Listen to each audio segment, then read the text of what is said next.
যেতে এই রাস্তাটা পড়েছে, এখানে আছে একটা উল্টো হাউস।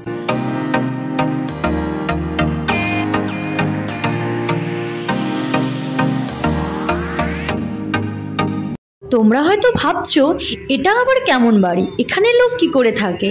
হ্যাঁ, আজকে আমি তোমাদের সাথে শেয়ার করব এই উল্টো বাড়ির সমস্ত ইনফরমেশন। একটা সুন্দর বিকেলে প্রাকৃতিক সৌন্দর্য উপভোগ করতে করতে আমরা বেরিয়ে পড়েছিলাম পুরো ইকো স্পটের উদ্দেশ্যে। উল্টো বাড়ির প্রদর্শনী ঠিক পড়ে যাওয়ার রাস্তাতেই পড়ে। আমরা গিয়েছিলাম আলিপুরদুয়ার থেকে, ঠিক হাই রোডের রাস্তা ধরে সোজা বেরিয়ে গিয়েছিলাম পুরো ইকো স্পটের উদ্দেশ্যে। ফার্স্টে আমরা এই পুরো যেতে এই রাস্তাটা পড়েছে, এখানে আছে একটা উল্টো হাউস। তো এখন আমরা ওখানেই ঢুকবো, ফার্স্টে ওটা দেখে তারপর আমরা পড়োতে যাব। এখানে ঢোকার জন্য টিকিট করতে হয় পার হেড 50 টাকা করে। 50 টাকা করে টিকিট আমার একটু বেশি মনে হয়েছিল, কারণ ভেতরে এই উল্টো হাউস বাদ দিয়ে আর কিছুই ছিল না, শুধুমাত্র দুটো দোলনা ছিল।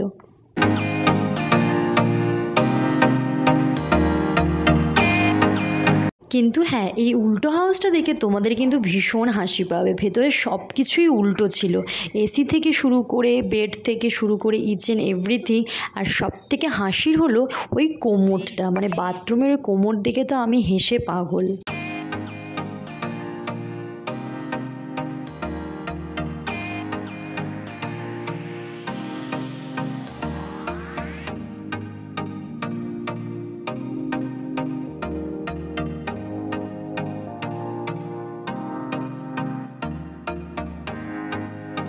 টেবিল চেয়ারগুলো দেখে না আমার খুব বসতে ইচ্ছে করছিল, আর বিশেষ করে বেডটাতে।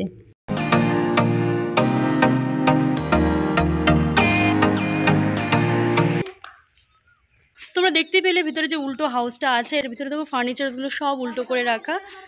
তো ওদিক দিয়ে ঢুকে ছোট দুটো রুম নিয়ে, তো ওদিক দিয়ে ঢুকে আমরা এদিক দিয়ে বেরিয়ে যাচ্ছি।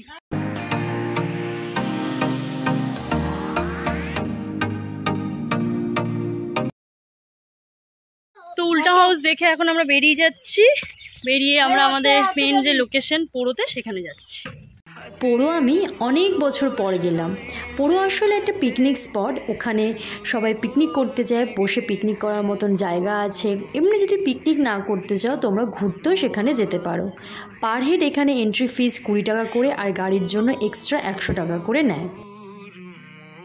তোমরা হয়তো ভাবতে পারো এই পোড়োতে দেখার মতন কী আছে। আসলে শহরের ব্যস্ততা থেকে বেরিয়ে ইচ্ছে করে প্রকৃতির কোলে একটু নিরিবিলিতে সময় কাটাতে।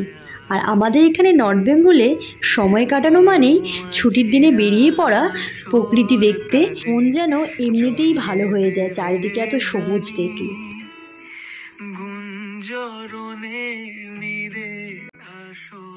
ছড়িয়ে দেবে জানি এখানে ছোট্ট একটা হোটেল মতন আছে, সেখানে এরকম ছোট ছোট ঘর করা। এখানে তোমরা বসে অনেকক্ষণ টাইম স্পেন্ড করতে পারবে।